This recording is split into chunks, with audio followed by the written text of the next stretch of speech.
I used to tell people that I thought, technically, I'm not saying this is the truth, I'm saying technically, it would not be a sin if God willed Jesus to have sex with a prostitute.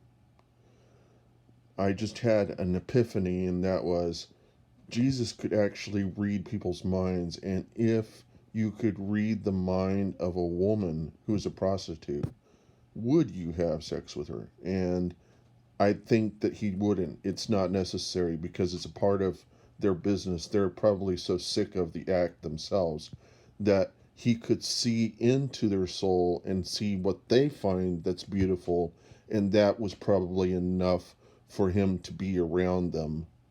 That he could see what they saw was beautiful, and they just needed reciprocation. They just needed to have the reciprocation that they were not going to get from any other man. And he had that.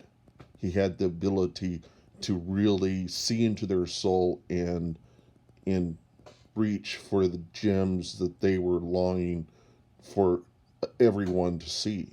He could see them. And I think that was the reason why he was there. Nobody else could see the gems that they were holding. That only he could. And that's the reason why he was over there. And people would say, why are you hanging out with the prostitutes? What is he going to tell people? Oh, I can see into them. I can see these gems. He couldn't prove that to anyone. He came up with an answer that everybody was going to satisfy everybody, and that was, you know, who is the doctor to be with but the sick? We're all sick, you know. They weren't only sick, we're all sick, okay? So the real answer, I believe, to that was that he could see into them just like he could see into everybody else. And he could see what other people were thinking. He knew what was going on. That was why he was able to do what he did and how he could. You can't go through and be sinless without God leading you all the way by the hand, or unless you had absolute perception, which he did. We don't have absolute perception. That's the reason why we fail all the time. That was the only way that God could be satisfied, is with God.